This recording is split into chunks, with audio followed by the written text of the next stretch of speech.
안녕하세요. 느리게 걷는 지혜입니다. 오늘도 당신의 삶에 작지만 깊은 지혜가 스며들기를 바랍니다. 여러분, 혹시 이런 경험 있으신가요? 하고 싶은 말이 목 끝까지 올라왔는데 그 한마디 했다가 싸움 날까봐 꾹 참고 삼켜버린 순간 말입니다. 어제 직장에서도 그랬습니다. 동료가 제 아이디어를 자기 것처럼 발표하는 걸 보면서도 저는 그냥 입만 벌린 채 멍하니 앉아 있었습니다. 화가 치밀어 올랐지만 참았습니다. 나중에 따지고 싶었지만 괜히 관계만 틀어질까봐 그냥 넘어갔습니다. 그때는 잘 참은 것 같았지만 돌아서니 속이 더 뒤틀리고 그 사람 얼굴만 봐도 괜히 미운 감정이 쌓여갔습니다. 반대로 더는 못 참고 속 시원하게 할 말 다 해버린 적도 있죠. 근데 그날 이후 관계가 완전히 틀어지고 내가 괜히 말했나 싶어 후회했던 경험 한두 번쯤 다들 있으실 겁니다. 여러분도 이런 고민 해보신 적 없으신가요? 그래서 결국 이렇게 되죠. 차라리 참자 말하면 싸움 나니까. 하지만 정말 그게 답일까요? 참으면 내 속만 병들고 말하면 싸움. 나는 게 우리 현실이라면 어떻게 해야 내 할 말 다 하면서도 관계를 지킬 수 있을까요? 오늘 그 답을 알려드리겠습니다. 싸움 없이 속은 시원하고 관계는 더 좋아지는 방법. 심리학과 커뮤니케이션 연구에서 밝혀진 단 한 가지 원칙과 그걸 언어로 푸는 네 가지 기술입니다. 끝까지 들으시면 더 이상 참지 않아도 됩니다. 더 이상 돌아서서 후회하지 않아도 됩니다. 오히려 할 말 다 했는데 당신 말 듣길 잘했어라고 고개 끄덕이며 더 가까워지는 마법 같은 방법을 알게 될 것입니다.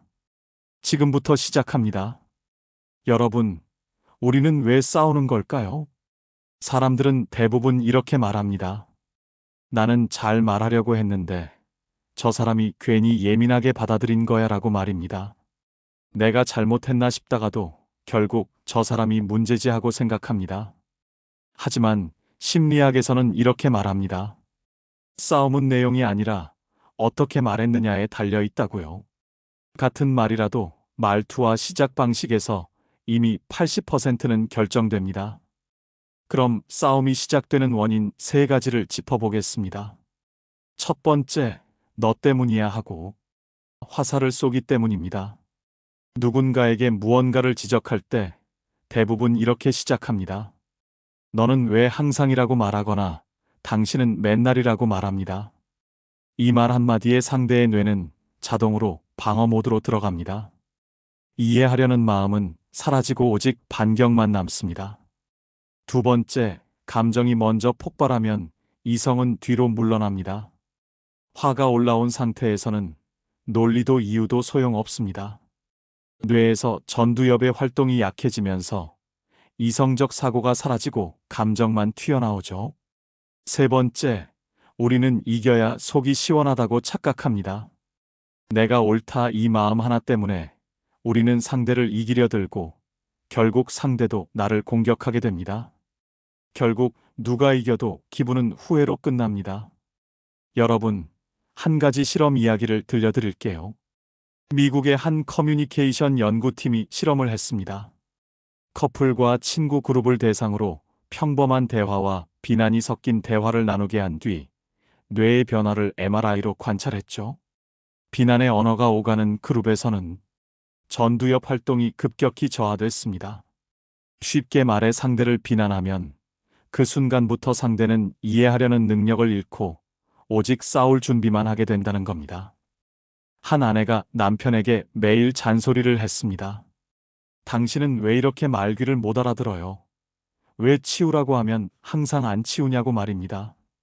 처음에는 남편이 무덤덤했지만 결국 어느 날 너나 잘하라고 말하더랍니다. 그날 이후 두 사람은 입을 닫았고 대화는 멀어지고 둘 사이의 벽은 점점 더 두꺼워졌습니다. 여러분도 비슷한 경험이 있으시죠? 싸움은 말의 내용이 아닙니다. 어떤 말투로 어떤 마음으로 시작했는가, 거기서 이미 승패가 갈립니다. 그렇다면 이제 중요한 질문입니다. 싸우지 않고 내 할 말 다 하려면 어떻게 해야 할까요? 답은 단 하나, 바로 이해입니다. 내가 옳다는 걸 증명하려는 것이 아니라 상대도 이해하고 내 마음도 이해받게 하는 것입니다. 그리고 무엇보다 중요한 건 내가 내 마음을 먼저 이해하는 것입니다. 내가 왜 이 말을 하고 싶은지, 지금 내 감정이 어디서 오는지를 스스로 들여다보는 순간 말이 훨씬 부드러워지고 싸움은 멀어집니다. 그게 싸움 없는 대화의 본질입니다. 여러분은 어떠신가요? 지금까지 제가 말씀드린 상황들 중에서 한두 개는 분명 경험해 보셨을 겁니다. 자, 이제 그 이해를 언어로 푸는 4가지 방법, 지금부터 하나씩 알려드리겠습니다. 여러분, 말 한마디에 기적이 일어난다는 걸 믿으십니까? 그 기적은 아주 간단한 법칙에서 시작됩니다. 바로 기승전 인정입니다. 내가 하고 싶은 말 다 하고 지적할 건 지적하되 마지막 한 문장은 반드시 상대를 인정하며 끝내는 겁니다. 왜 그래야 할까요? 사람은 자신을 이해해주는 사람 앞에서만 마음의 갑옷을 벗습니다. 내가 100마디 옳은 말을 해도 그 속에 인정이 한마디 없으면 상대는 내가 틀렸다고 하네 하고 움츠러듭니다. 그 순간 싸움의 불씨는 다시 살아나죠. 반대로 조금 부족한 말이라도 마지막에 그래도 당신도 애쓰셨어요 라는 한마디만 들어가면 상대의 표정이 풀어지고 마음이 열립니다. 한 부인이 남편이 늘 늦게 오는 게 불만이었습니다.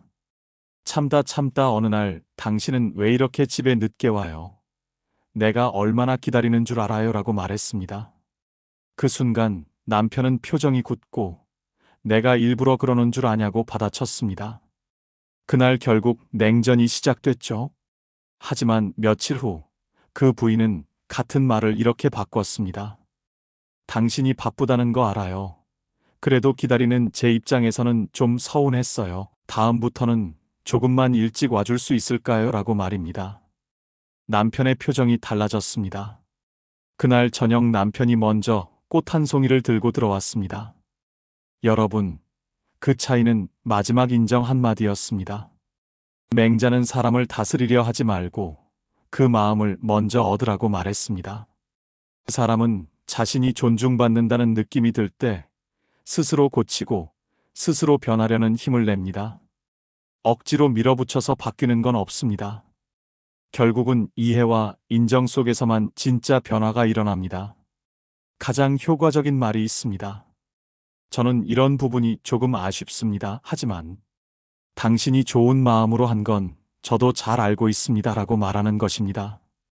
조금 더 솔직하게 말해야 할 땐 이렇게 하세요. 당신이 나름대로 쓴 건 알지만 그 속에 제 입장은 없었다는 게 서운했어요. 라고 말하는 것입니다. 이 한마디까지 하고 나면 상대는 함부로 반박하지 못합니다. 왜냐고요? 비난이 아니라 사실과 이해, 그리고 존중을 담았기 때문입니다. 여러분, 기억하세요. 비난으로 끝내면 불편함이 남고 인정으로 끝내면 고마움이 남습니다. 혹시 지금 생각나는 상황이 있으신가요? 그 상황에서 어떻게 인정의 한마디를 더 할 수 있을지 떠올려 보세요. 지금부터 더 깊이 들어갑니다. 우리는 화가 날 때 대부분 이렇게 시작하죠. 당신은 왜 그래요? 라고 말하거나 너는 항상 왜 그러니라고 말합니다. 그런데 이렇게 말하는 순간 상대의 귀는 닫히고 마음은 벽을 칩니다. 왜냐하면 사람의 뇌는 너라는 비난의 화살을 맞는 순간 자신을 방어하려는 본능이 작동합니다. 이해하려는 마음은 사라지고 머릿속은 어떻게 반격할지 계산하기 바빠집니다. 그래서 싸우지 않고 내 마음을 전달하는 가장 강력한 방법은 바로 나 전달법입니다. 너 때문에가 아니라 나는 이렇게 느꼈어라고 시작하는 것. 내 감정을 중심으로 말하는 겁니다. 이걸 왜 해야 하냐고요? 철학자 쇼펜하우어는 진실을 말할 때는 칼날처럼 날카로워도 되지만 그 칼날 끝에는 반드시 부드러운 손잡이가 있어야 한다고 말했습니다. 그 부드러운 손잡이가 바로 내 감정을 담은 이야기입니다. 예를 들어 볼게요. 남편이 약속을 어겼다고 해서 당신은 왜 약속을 안 지켜요? 또 나 실망시키네요 라고 말하면 안 됩니다. 이렇게 하면 바로 싸움이죠. 하지만 내가 오늘 기대가 좀 컸나 봐요. 당신이 약속을 잊은 걸 보니 괜히 혼자 바보가 된 느낌이 들어서 속상했어요 라고 말해보세요. 비난이 아닌 내 감정을 설명하는 순간 상대는 변명하지 않고 미안함을 느낍니다. 하버드 대학의 심리 실험에서 갈등 상황에서 너 대신 나를 주어로 사용하는 그룹은 상대의 방어적 반응이 절반 이하로 줄고 대화가 2배 이상 오래 지속됐습니다. 왜냐하면 상대는 내가 틀렸다고 몰아붙이는 게 아니라 이 사람 마음이 아팠구나 라고 느끼기 때문입니다. 조금 더 깊은 차원의 한마디는 이런 겁니다. 내가 왜 이렇게 서운한지 아마 당신은 잘 모를 거예요. 하지만 오늘은 그냥 제 마음을 털어놓고 싶었어요 라고 말하는 것입니다. 이 말에는 비난이 없습니다. 그래서 상대는 듣게 됩니다. 그리고 생각합니다. 아, 내가 너무 내 생각만 했나 하고 말입니다. 여러분은 어떠세요? 평소에 너는 왜로 시작하는 말을 자주 하시나요? 오늘부터는 나는 이렇게 느꼈어요로 바꿔보세요. 매운맛 필요하신 분은 이렇게 쓰세요. 내가 이런 얘기까지 하는 건 당신을 비난하려는 게 아니라 내 마음을 알아줬으면 해서예요. 그걸 이해할 마음이 없다면 그건 더 큰 문제 아닐까요? 라고 말입니다. 여러분, 중요한 건 한 가지입니다. 상대가 잘못한 걸 지적하려고 하면 싸움이 됩니다. 하지만 내 마음을 꺼내 보이겠다는 태도로 이야기하면 상대는 방어가 아니라 공감을 시작합니다. 지적은 사람을 움츠러들게 하고 고백은 사람의 마음을 열게 만듭니다. 세 번째 방법, 이걸 하면 상대가 도망가지 않고 대화가 계속 이어지는 마법이 생깁니다. 질문형 끝맺음, 지금부터 알려드립니다. 여러분, 이런 사람 한 번쯤 만나보셨죠? 처음에는 나한테 의견 묻는 척 하더니 결국 자기 얘기만 줄줄 쏟아내고는 마지막에 그러니까 내 말대로 하면 되라고 말하는 사람 말입니다. 그 순간 어떤 기분 드세요? 속으로는 이럽니다. 아, 그냥 내 말하고 싶었던 거지. 내 얘기는 듣는 척만 하고 답은 정해져 있었네 하고 말입니다. 입을 열어도 소용없겠다는 허탈함. 그래서 괜히 고개만 끄덕이고 마음은 싹 닫아버립니다. 그 다음부터요? 그 사람이 무슨 말을 해도 그래, 너 잘났다 하며 듣는 둥 마는 둥. 대화는 이렇게 무너집니다. 상대는 내 이야기를 듣는 것 같지만 사실 자기 결론을 밀어붙이는 순간 그건 대화가 아니라 통보가 됩니다. 여러분, 기억하세요. 내가 아무리 좋은 말을 해도 마지막을 닫아버리면 상대는 벽을 칩니다. 그런데 그 마지막에 질문 하나만 더하면 그 벽이 문으로 바뀝니다. 질문은 상대의 마음을 여는 열쇠입니다. 소크라테스는 질문은 영혼을 깨우는 도구라고 말했습니다. 질문을 던지는 순간 상대는 스스로 생각하기 시작합니다. 내가 시키는 대로 따라오는 게 아니라 스스로 움직이는 주체가 되는 겁니다. 그래서 내 말의 끝에는 꼭 질문을 달아야 합니다. 나는 이렇게 생각해. 그런데 너는 어떻게 생각해라고 말하는 것입니다. 이 한마디로 상대는 내 말을 받아들이려 합니다. 영국 옥스퍼드 대학의 연구팀은 이런 실험을 했습니다. 직장 내 팀장들에게 한 가지 조건을 주고 팀 회의를 진행하게 했습니다. 지시하거나 결론을 내지 않고 마지막은 반드시 질문으로 마무리하라는 것이었습니다. 내 생각은 이렇습니다. 여러분 생각은 어떠세요? 라고 말하거나 혹시 제가 놓친 부분이 있을까요? 라고 질문하는 것입니다. 이렇게 끝맺게 했습니다. 그랬더니 놀라운 결과가 나왔습니다. 회의 중 의견 제시 빈도가 2배 이상 늘었고 평소 말이 없던 팀원들조차 손을 들고 이야기하기 시작했습니다. 회의 후 만족도 조사를 했더니 존중받는 느낌이 들었다는 응답이 80%에 달했습니다. 왜일까요? 질문은 상대를 대화의 손님이 아니라 주인으로 앉히는 힘이 있기 때문입니다. 그래서 내 말의 끝에는 이런 질문 한마디를 더해보세요. 제 생각은 이런데 당신은 어떻게 보세요? 라고 말하거나 혹시 다른 의견이 있으면 알려주세요 라고 말하는 것입니다. 제가 너무 제 입장에서만 말했나요? 라고 묻거나 당신 생각도 궁금해요 라고 말할 수도 있습니다. 이 상황을 당신이라면 어떻게 풀었을까요? 라고 묻거나 내가 몰랐던 부분이 있다면 이야기해 주세요 라고 말하는 것도 좋습니다. 질문형 끝맺음은 내가 상대에게 공 하나를 넘기는 행위입니다. 내가 다 정리해서 마침표를 찍는 게 아니라 상대가 스스로 참여하도록 물음표로 끝내는 것입니다. 이 물음표 하나가 관계의 온도를 완전히 바꿔놓습니다. 여러분도 한번 떠올려 보세요. 마지막에 어떤 질문을 던질 수 있을까요? 여러분, 말은 닫지 마세요. 마지막에 한 번 더 물어보세요. 그 물음표 하나가 상대를 듣게 만들고 대화는 싸움이 아니라 같이 답을 찾아가는 과정으로 바뀝니다. 네 번째 방법. 모든 말에는 타이밍이 있습니다. 감정이 끌어오를 때 내뱉는 말은 100번 후회로 돌아옵니다. 현명한 사람들은 그 순간 멈추는 법을 알고 있습니다. 시간차 전략, 지금부터 알려드립니다.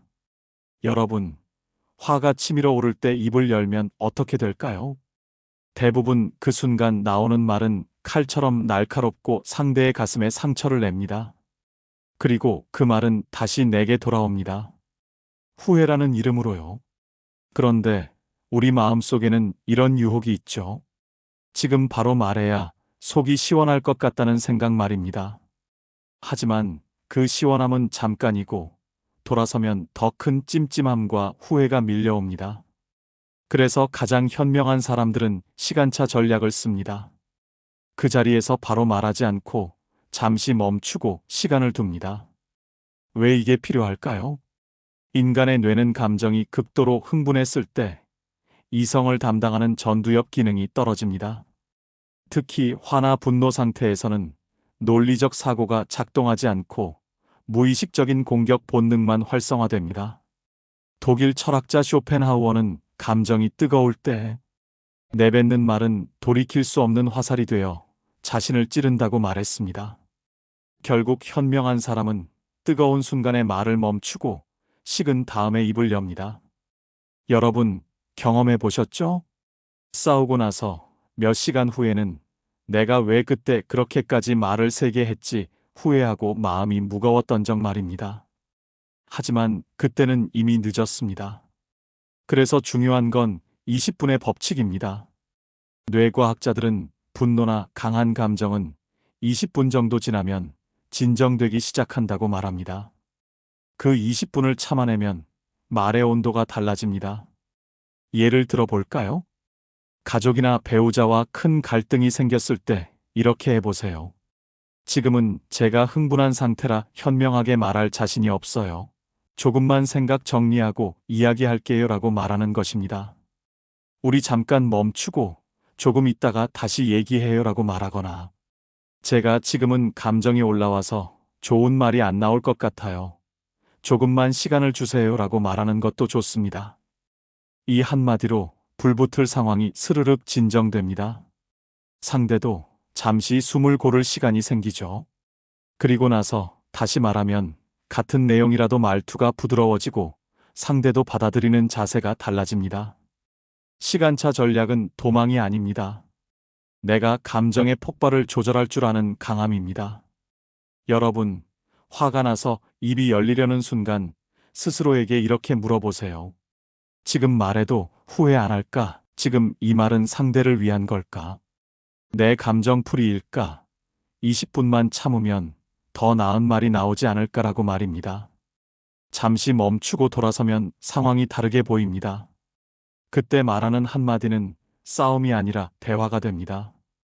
감정이 올라왔을 때 어떻게 시간차를 둘 수 있을지 미리 계획해 보세요. 이제 여러분께 꼭 알려드리고 싶은 중요한 부분이 남았습니다. 지금까지 알려드린 4가지 기술을 잘 써도 이 말들을 무심코 내뱉으면 관계는 다시 무너질 수 있습니다. 절대 피해야 할 말 3가지입니다.